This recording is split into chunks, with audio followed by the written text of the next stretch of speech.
Start everything. Hey, everybody, it is Friday again, and I'm looking forward to doing another AMA with you guys. I've got two guests. Well, I don't want to say guests, workers in the company with me. I've got Ahmad. I don't know if I've introduced you guys to him or not yet. Ahmad, can you please say hello to everybody?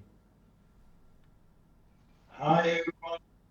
Your audio needs a little work there, Ahmad. It's very difficult to hear you. And then, Tammy, can you say hello to everybody? Hello, everyone. All right, and just so you guys may or may not know, Tammy is also my sister, and she worked with me in the last bull run, and we did a lot of really cool things together. We went to Miami, and kind of had a blast there, and she got to get to know clients and develop relationships with them. And unfortunately, she had some health issues during the bear market, but she's back in full force, and she's ready to help grow things with the company. Ahmad, I don't know if I've introduced him properly to everybody, but he is the foreman. He is the foreman of all the sites that we have that are mining, and he makes sure that our miners are, in tip-top shape. And if any miners break down, he's the one that comes and picks them up and helps switch them out and things like that. And Ahmad and I have just found some really, really exciting things in other Emirates looking for power. Ahmad, can you tell everybody out there in the audience, some of the cool things that we found, some of the things that you've discovered? Yes, boss. We find in Al Khawanej the I'm power sorry, that Ahmad, is. your audio is not coming through at all. Can you speak closer to your microphone? Can you hear me, boss? Now? No, it sounds like the microphone's like really far away in another room. And also, I appreciate you calling me boss, but please don't call me boss. Um, it's kind of awkward. I don't feel like I'm a boss. I feel like just just call me like your friend or whatever, because it's really not Okay, okay, like a okay, hardcore okay, boss boss. relationship. Okay, you're sounding much better now. So now, can you explain to us what you found and what's going on? We find in Al Khawanij the power, and hope we will find in Al Zaid also the power. We just talked with the landowner today. Maybe he will upgrade the power very soon. Okay. He promised that we can upgrade the power. So inshallah, we will get the big power soon, inshallah. Okay. What about the existing power that we have found on lands? We've actually found transformers that are on Yes. land that have existing power. What is an update on those? Inshallah, this week, inshallah, we will be meeting with the landowner. So he said in 2 or 3 days. So hopefully he will be here and we will do a meeting with him. Okay, and that's fantastic news. Like, how many different lands would you say that we are talking right now, and how much power do you think that we will be able to get? There are four different land, two in Al Khawanij and Don't give one in Rasul. locations. Never give locations. Okay, Yeah. this is four different lands. So the two are the 100, 1000 kV megawatt Okay, so that and would be a total of 4,000 kVA. yes, Yeah. yes, inshallah. All right. So 4,000 megawatts, or not 4,000 megawatts, 4 megawatts, 1,000 kVA each for each plot of land. And that's fantastic news. Obviously, we're going to do our best to continue to make progress on this. Just so you guys know, the reason why we don't want to give away the names or the locations of where the lands are is because we don't want our competition to get ahead of us, right? If we draw a map and we say it's located right here, then our competition is going to run there and they're going to try to get it before we do. So we have to be very careful about giving away locations, exact locations. I mean, we can give a general location. We can say in the Emirate of Sharjah or the Emirate of Dubai, or whatever, but we should never give like a clear location of where things are. All right. So it looks like we haven't really had many people join on here. So I'm going to kind of go forward and start off with, what's going on with Bitcoin. Exciting things are going on with Bitcoin. If we look at the Bitcoin charts here, I'm going to share with you guys so you guys can see what I'm looking at. And that way, if you have any comments or anything like that, you guys will be able to see what I'm talking about. If we look at Bitcoin, I mean, we came so close just a few days ago to breaking the all-time high. Then we had a correction down. Then we had Bitcoin going back up. Let me kind of just adjust this here a little bit. This is what I call in the bull market. It's what I call a lightning bolt. And it's a pattern that I've been looking for, I've been waiting years to see this kind of pattern. And I'll draw it out so you guys can see it a little bit better. Let's do it. Yeah, we'll do it as like a WXY. So it's like a W, X, and Y. And it's like a lightning bolt that shoots down. And if you go back into the bull runs, previous bull runs, when things like really went crazy, you'll see what I call these lightning bolts that will shoot down, and then immediately Bitcoin will do a reversal from them. So it'll kind of look terrible that, oh no, like it's not going to happen. It'll shoot down like a lightning bolt, and then it'll do a huge reversal. I don't know what the cause of this is. I don't know, what market movements and motivations cause Bitcoin to do this. But it is a pattern that I am familiar with. And if any of you guys know what causes this or why Bitcoin will move like this, especially when it's doing a bull run. So it'll do these nice parabolics up, lightning bolts down, parabolics up, and it'll just kind of repeat this and just go higher and higher and higher and higher.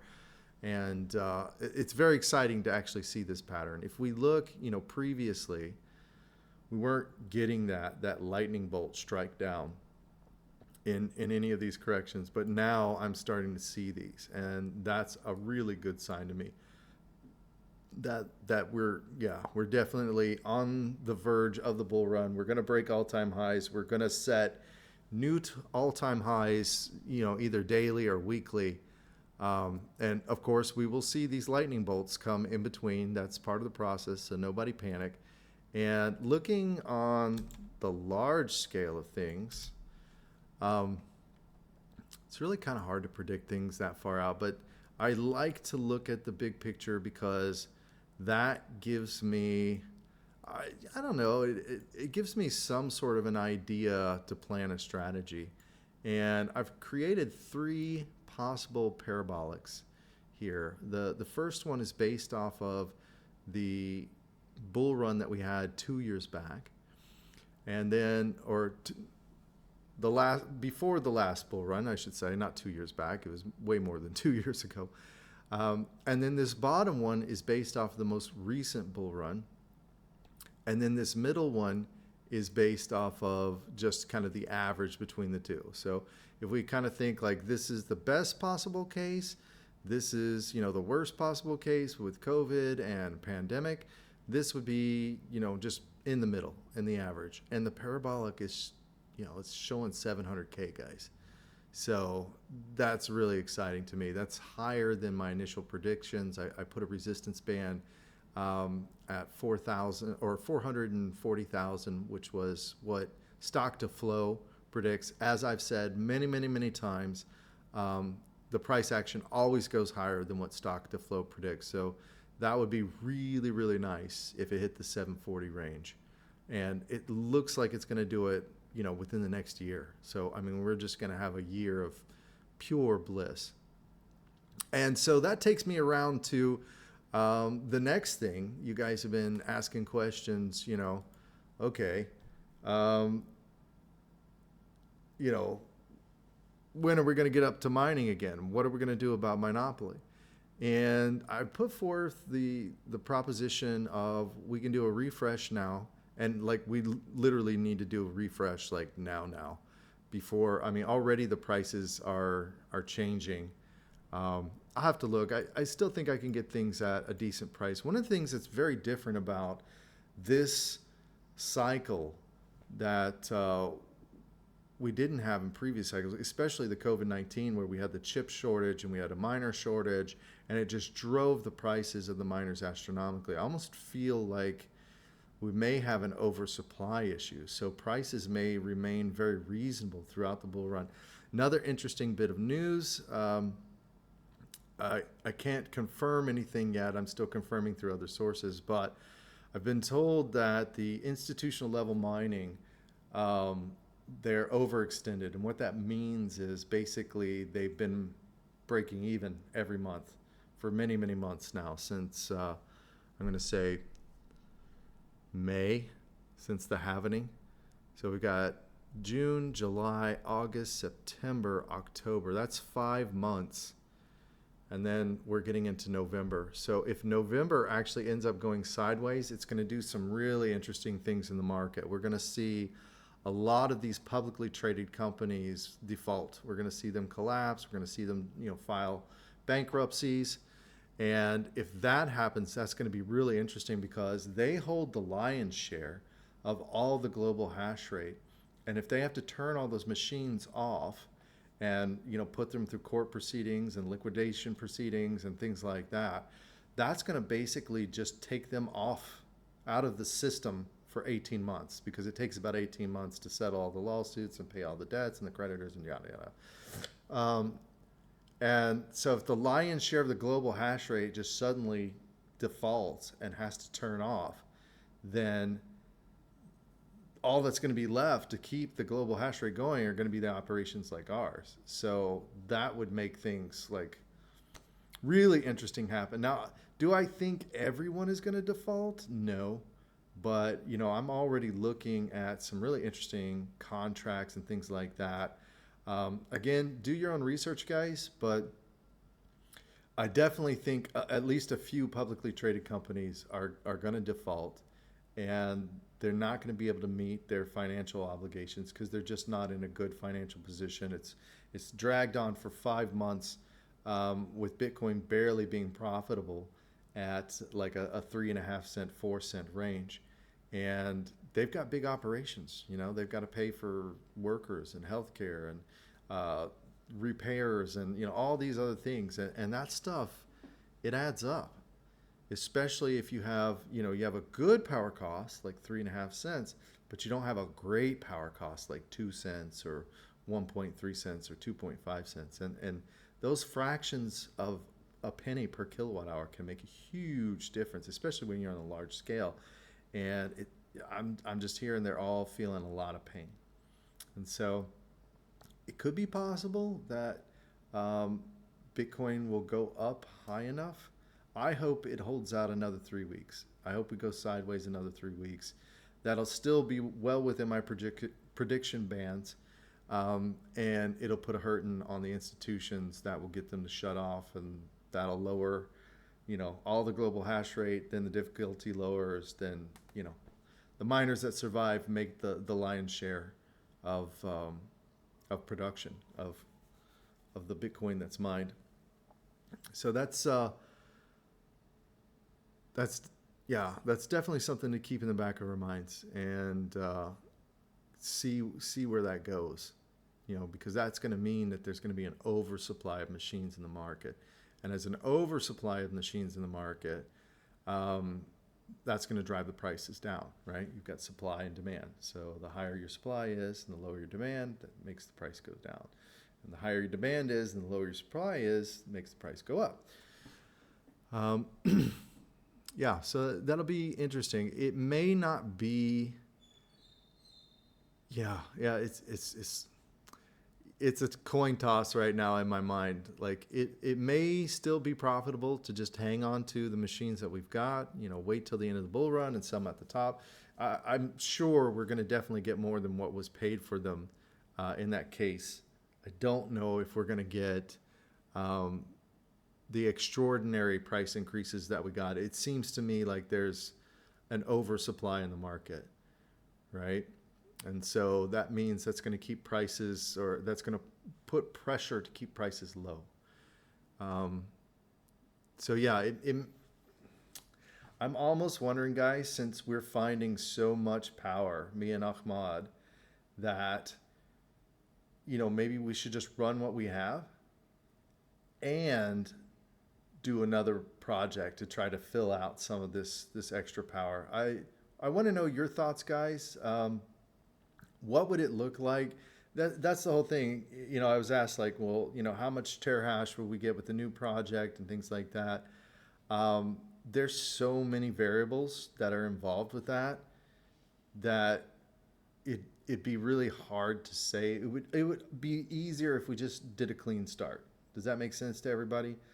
Like, I could try to factor that in, and I could try to grandfather in, this much hash for you guys, and do something like that. But then that's going to create two systems for me. That's going to create, the old system, and then the new system that's needed for, whoever new that decides to come on board and help build this out. I'm thinking it would be easier just to have a fresh start, a fresh project. And that way, there's a clear division, like, the old schoolers, we'll call them the OGs. The OG monopoly, you guys will clearly know what's going on and what's happening. And then we'll have the noobs, the noob monopoly people. They'll have a clarity of what's going on as well. And there won't be kind of an intermixing or a mix up of that. We'll just continue on the old project, and then we'll start a new project. And whoever wants to get into the new project from the old project can do that.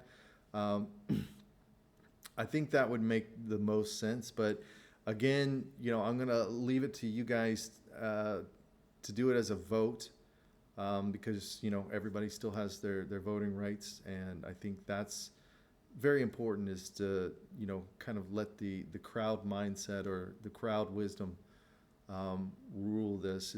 It's only when things get crazy in the top of the bull run that level heads like mine really are beneficial. That being said, we still have not officially closed a lease on a megawatt of power on land. And we haven't done a build out of a megawatt of power in a different emirate. So we're accustomed to doing everything in Abu Dhabi, and we know how things work in Abu Dhabi, but each emirate has its own style of doing things. I'll give a perfect example. I recently opened up a business license in the Emirate of Sharjah. It's a mainland license. And I'm trying to sponsor visas for Ahmed. And they have like a boy quota, like a male quota and a female quota. And apparently somebody screwed up and they like gave us like female quota. And so when I tried to get Ahmad his visa, he's not a female. And they said it was incompatible. It's just, they're just doing weird things, like things that in North American countries would be illegal because they're sexist and discriminatory, but they're perfectly allowed over here. And I'm trying to kind of figure it out and get these things done. But each emirate has their own particular way of doing things. They don't do that here in Dubai, but they do it in Sharjah. And so it's going to be a learning curve, to say the least, to learn the ways of each emirate and how they want to do power upgrades and what their procedures are and what their timelines are and things like that. So until I get a little bit more information about that, I think it's good to just, continue to throw around ideas. I love, your questions that you guys put in the Discord. Keep asking them, keep proposing ideas. Again, this is, your project, guys. This is for you. So let's put our brains together and try to figure out. My thoughts right now, if we can get the power quickly, is to just get everything monopoly mining again at the power rate. The problem that I'm going to have is my all-in cost is going to be 2 cents, and the cost that you guys are mining at your power rate is 2 cents. So that means I'm not going to make any operational expenses. I'm not going to be able to make money to pay for Ahmad or, any of the other workers that have to work on site, or, any of the other ancillary costs. So we may have to take a vote to kind of just revisit like how we can adjust the power costs. So there can be a little bit in there. And, again, it also doesn't cover the rent and things like that. So just to make sure that we have a built-in reservoir. Well, wait a minute. If I'm taking, yeah, I'll have to run the numbers. I'll have to figure it out, because I just want to make sure that there's enough meat left on the bone to actually operate. One of the main reasons why we shut down, two main reasons. One is the equipment was running really hard, and there's just no sense to burn it up, especially if we were having the second problem, which the second problem is we were barely breaking even with operation costs and things like that. It really wasn't worth my time. I think because Monopoly does not use a full megawatt of power, I think in total Monopoly uses about 280 kVA, which is about a quarter of a megawatt, a little bit more than a quarter of a megawatt. We may do a hybridization, right, where we'll have one customer using a half a megawatt, Monopoly using the other, and then the half a megawatt will be the profit generator that will justify me being on site with Monopoly. I'll have to figure it all out. Have to do some math. But the first things first is we have to get the land leases with the landowners and get the power distributed on the land so we can use it. And Ahmad and I are working very hard every single day to do that, and very proud to have Ahmad on the team. He's been just a wonderful asset, and if you guys ever get a chance to say hi and thank him, please don't be shy. Yeah, because he's been great. Tammy's been great too. When she feels like it in the bull run, right? There was a time where Tammy was generating just her profits alone every month. She was generating about $35,000 profits every month during the bull run. And I hope to be just as successful in this bull run as I have been in previous bull runs. And all of you guys will be successful as well. One thing I'd like to check here real quick. While we have, let's see, I'm going to go here and go to the Monopoly. And I'll give you guys a share here. We'll go to the BTC payouts. Let's see what the ROI factor is now that Bitcoin is going up here. And I'll go ahead and share this with here. Let's see, something else, and Monopoly. Share that so you guys can see that, and then I'll go ahead and go to the main sheet here so you guys can see that on YouTube. And let's kind of flip over here. And yeah, right now at current BTC price, as of October, yeah. As of October 1st, you guys have an ROI of 63.66%. Let's see here. What's the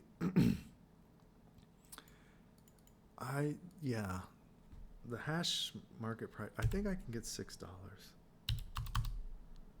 So let's see what that brings things to. There we go.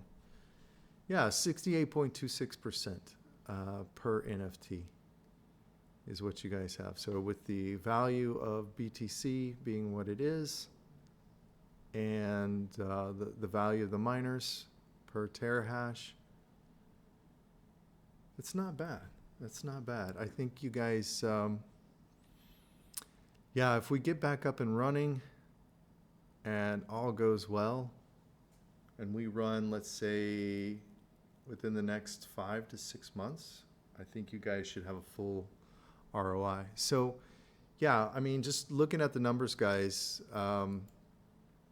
it seems like a better idea, especially if we can get the power, to get you guys just back up and running. I think that's going to generate more. Well, I mean, the thing is you can sell the miners anytime, and especially if you sell them in the peak of the the bull run, that's when you're going to get your maximum opportunity. So I'm recommending, and this is for you guys staying at home watching this, I'm recommending that we just create a whole new project. If you guys want to have the machines that are going to last the longevity past the parabolic of the bull run, and you want to mine through that correction with the latest generation machines, I think the best thing to do would be just to start a fresh project and do it that way. And that way, again, we can kind of insulate them.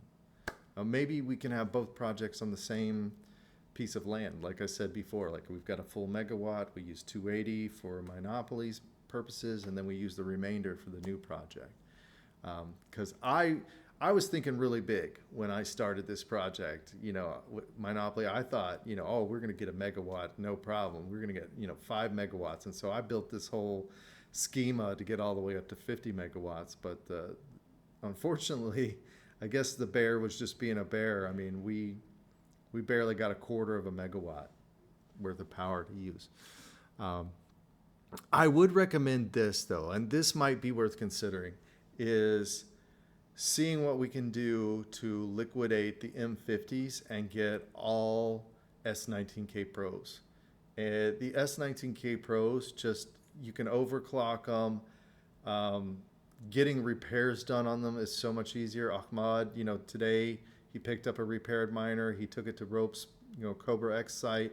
We swapped it out, and, he's now got the other miner to repair. I mean, it's such an easier process, it seems, working with those machines, and not to mention that you can overclock them, and they are more efficient, right? So it's very easy to overclock them. They've been very stable and reliable. I mean, everybody around me is complaining about them. I have absolutely no complaints. I mean, Ahmad, we don't have many machines that break, do we? Yes, brother. We just break one. I think one miner. Yeah, I mean, just one miner this month. Now, when they were brand new, we had many that broke, right? Because they came broken from the factory basically. Yes. But after that first bit that broke, we maybe have one fail every month, something like that. Just one out of 66 miners that are running, and it's not even a full failure. That's what's like when the M50s were going out, especially in the beginning when they had the power supplies. And like we had to replace 20 or 30 of them with power supplies, nearly half of them. And they were, the whole machine is offline. When the power supply is bad, the whole machine just completely goes belly up and doesn't work. With the S19s, like we had, I'm not gonna lie, guys, we had one that had a hash board go bad, and what I did is I just overclocked the other 2 hash boards, so it was literally producing the same amount of hash with 2 hash boards instead of 3.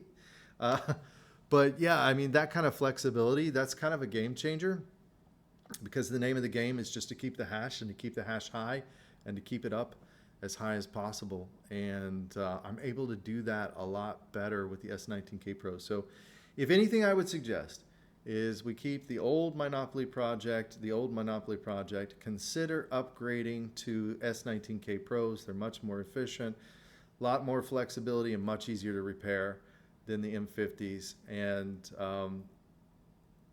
if we're going to do anything new with new generation, then we just need to make that a whole new project.